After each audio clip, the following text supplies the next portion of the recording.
Welcome to Slope Reliability, the show where we learn about reliability, observability, and resilience one day at a time.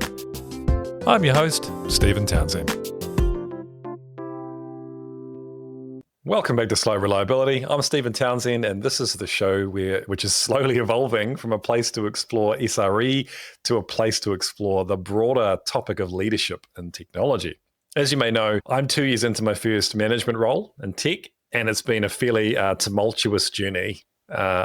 Recently, I hit a wall, which forced me to act in self-preservation, but also to reflect on what have I learned about leadership and about myself so far. And that's what this episode is about. Everyone's journey is different. I have no preconception that my story will directly help anyone else, but harking back to my days training to become an actor, I believe in the concept of universality through specificity. What I mean is sometimes when someone tells you a very specific story or example, it can be a more approachable gateway into a more universal idea or feeling or understanding.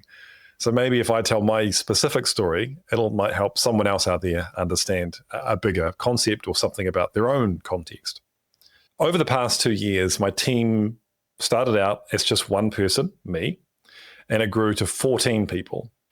And in that time, we've gone through restructures, the transformation programs that we were aligned with pivoted multiple times.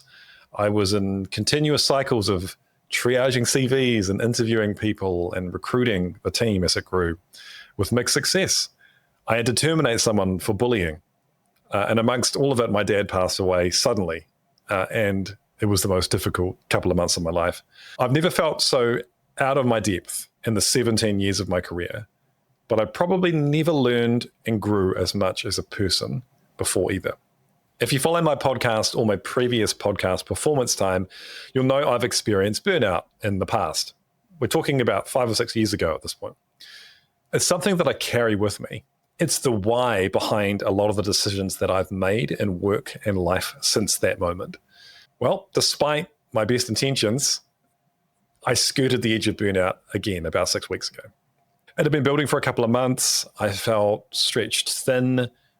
I felt ineffective. I felt overwhelmed. And there was this feeling of dread constantly and panic at other times. And toward the end, I was dreading just logging onto my laptop in the morning. But my crisis point was working from home one afternoon, and I was just sitting at my desk, absolutely paralyzed, unable to think about anything that I needed to think about and unable to act at all, but panicking about how many things I needed to deal with. So I cried a little bit at my desk and then finally admitted to myself that I wasn't coping and I needed to ask for help. So I reached out to my boss. I told her what was going on. She was awesome. After our initial conversation, I then went away and spent a weekend processing it all and coming up with options. What can I do? How can I get out of the situation? And I proposed this idea that there was a vacant tech lead role in my own team. And I suggested, why don't I take that role as a chance for me to reduce my cognitive load for a while, have a sort of reduced scope and recover, and maybe lean into some of the things that I'm just naturally better at doing. And within a day or two, she'd spoken to her boss and made it happen. So I was given this new role. I still had 4 engineers reporting to me. It was amazing. It allowed me to keep working on my leadership skills, but in a context which was allowing me to recover.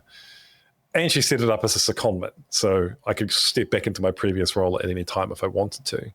I want to say first just how incredible that response was from my manager in this situation. I am hugely appreciative.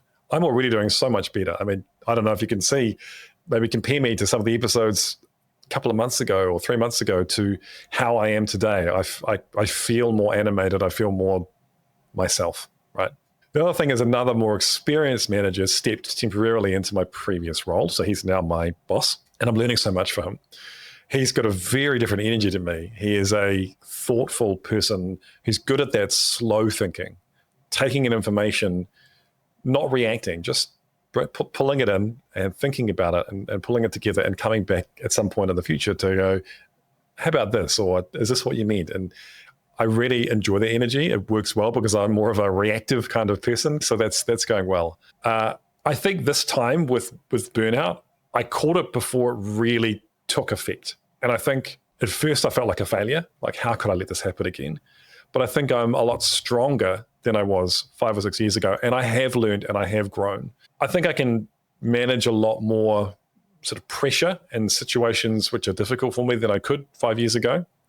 But I'm also much more aware of myself and what I need to do and when I need help than I was 5 or 6 years ago as well. So that's the experience that I had. But that's not really what I wanted to talk about today. I wanted to talk about what have I learned in 2 years of this leadership management journey, and having an honest reflection to myself, almost like another retro, not quite.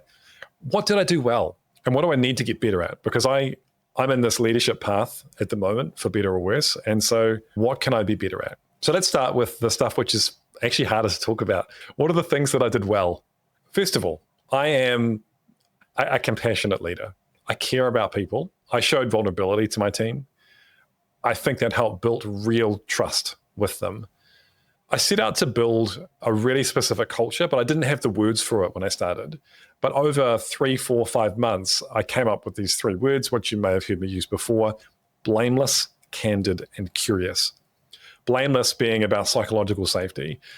Let's build enough trust so that people feel comfortable bringing their full selves to work, which is important to me. Feeling safe enough to come to me when they need help or they're frustrated. And when we disagree, having disagreements which are about the work, and they're productive disagreements. It's not personal. We trust each other enough to push and argue and fight for what we think is right. Candid is that we say what needs to be said. If something isn't working, let's call it out. If something doesn't feel right, let's confront it, right? That's a challenging thing in New Zealand culture, and maybe a bit in Australian culture as well. And that's something that I really wanted to make sure that I did. And I did myself and showed through example, and got the team to speak up as well, because we can't get better unless we can call out the things that need to be said. Curious is about vision and inspiration. It's about, it's curiosity, right? I was deliberately hired into this role to bring in fresh ideas and energy. And our team's entire ultimate goal was about elevating engineering practices and culture. So I asked the team to practice the curiosity. How can we make tomorrow a little bit better than today? Let's question how we do things today, how they were done in the past in different areas and teams. Doing what we've always done without looking for improvement just wasn't enough. And I set that expectation. So in summary, I think I set a strong team culture, high trust, especially directly with me. And I was seeing progressively within the wider group, people trusting enough to speak up in those group situations, but that's always a challenging thing to do. I think we were candid, and I led by example. In our team retrospectives, for example, I spoke professionally, but honestly, about some of the things that I was frustrated about, some of the things that worried me, or that I felt that we weren't doing very well. And I think that was important because it gave other people permission to do the same. And I'm grateful for that. Curiosity was probably the area I struggled the most with, actually. I think I started out really strong as an individual person bringing curiosity. I had this fresh energy after a year in a different role. But over time, as my role ramped up and the different hats I had to wear and the cognitive load and just the volume of work coming through got higher and higher, I reached a point where I really struggled to maintain that curiosity and that energy myself. I didn't quite adapt to being able to find ways to tease that curiosity out of the others in my team rather than me bringing it all myself. Something I did do quite well, though, is I did give the team a lot of space and autonomy and independence. I'm not a micromanager. That's not my thing. I'm much more on that servant leader end of the spectrum. But the feedback I actually got was that people wanted a bit more structure, a bit more clarity and detail, a bit more direction. This is how it should be. And that's something that I have worked on and I can continue to work on.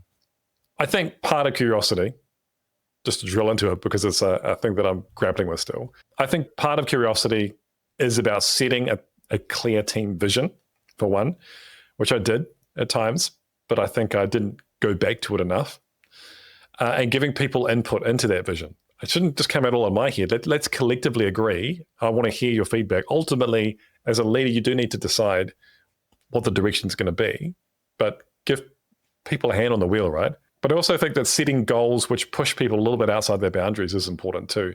Do something a little bit scary that they think, we can't, it's impossible. We couldn't possibly do that. I think that's something which can potentially lead to their curiosity, because people might find as they tackle these seemingly impossible challenges that actually they can, and they can do much more than they thought they could, and begin to open their minds about the possibilities of what we could be doing. A second thing I think I was pretty good at was I was really proactive about my learning as a leader. I took meticulous notes. I built these sprawling Miro boards of ideas, things I'd observed, models, frameworks, tools.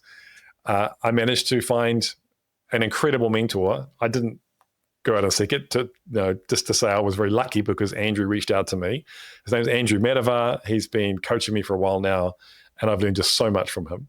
And so I think that I took leadership in my own hands. I was very proactive about that. That's one thing I've been good at. I also think something I was good at is that I spoke up and tackled difficult conversations. I gave uncomfortable feedback. I dealt with performance and behavioral issues, really uncomfortable conversations, the kind of things that stop you sleeping very well the night before and that you get really nervous about. But I got in there and I did it. I could have been better some of the time, but I'm proud that I didn't shy away from those conversations. So many times in my career, I was only given positive feedback and not told about the things that I could be better at. And I feel like I was robbed of an opportunity to learn and grow because of that. And that's something that I don't want to repeat. So good on me for doing that. I wasn't always perfect. There were some situations I didn't deal with fast enough or strongly enough, but a lot of the time I did a good job of that. So that's the stuff that I've done well. What are the things I need to grow and learn from? Because I think one of the major reasons why I came close to burnout recently was due to a lack of skills and tools to negotiate particular situations that I found myself in. And now I understand a lot more about how I got in that situation and how I would negotiate that differently in the future. I would say in general, I'm a naturally strong leader, but I'm still got room to grow as a manager. I mean, I have room to grow in both areas, but more so in that management area. So to give a specific example, it sounds super simple, but there's something I just couldn't effectively execute was defining clear roles and responsibilities for myself and my team. And I tried multiple times. I even asked for help, had other people involved, but I never quite gave myself or the people in my team the clarity that we all needed. And in recent weeks, I've watched Brendan, who's the experience manager who's taking my old role, and he's put together a RACI, which stands for Responsible, Accountable, Consultant Form. It's a framework for roles and accountability. And I've learned a lot. Even as we go through the process, if we don't have clarity immediately, just seeing his thought process and the way he lays out the information, it showed us the gaps in our knowledge, where the obscurity or the confusion is, the gaps in our knowledge. And those conversations have been super valuable. So that's something I'll take forward, and a tool that I'll use in the future, which I was told about at the start too. I just couldn't seem to get my head around how to actually define it clearly. I think a flow and impact from not having clear roles and responsibilities is that I struggled to delegate at times. You could say, I would say there's an element, I was an individual contributor up until a couple of years ago. And I think there's always that teething period where you are changing your mindset from I do the work to we do the work, right? But I also think it was because I hadn't specified what's my job and what am I accountable for and what am I responsible for doing versus what is my team responsible for doing? And maybe there's some things they are accountable for owning as well. I sometimes fell into a trap where if there was a thing that needed to be done and the accountability or the responsibility was opaque, I would just do it myself. And if there was anything which it looked like it was uncomfortable or potentially a bit stressful, that's another thing I would take on because I didn't want to push that down to my team. But as a result of clearly I didn't cope, right? I ended up drowning in a pool of lava of my own making, as it were. I know I said earlier, as one of the strengths I had, that I leaned into tough conversations. And I did mostly, but not always. There were situations where I left certain behaviors or situations go on way longer than they should have because I didn't trust my gut. If you want to, you can logic your way out of any decision, right? I think there's this incredible resource of cognitive power in our unconscious mind, which can help us, process huge amounts of information. And that's what I think feeds into that gut feeling. And I'm learning to trust that more. And I know that's not a particularly helpful and quite a cliche thing to say, but that's been my experience. Most of the time, my gut said, this isn't right, or we shouldn't do this. And I have gone against that. It's turned out to be the wrong decision. So I would definitely trust it more in the future. But I think also it's taken me time to understand that feeling and to get those gut feelings and to actually listen to them. I think it takes patience and time as well. I guess the last thing I wanted to mention, there's so many more things that I want to work on, but I'm just keeping this brief, just a snapshot of where I'm at, right? The last thing I wanted to mention that I want to keep working on is emotional regulation. This is a huge part of the learning of the last 2 years and from the sessions that I had with Andrew. You can't survive in tech leadership if you don't understand yourself. You have to know your hotspots. What are the things that trigger fight, flight, or freeze? And which one of those do you respond with?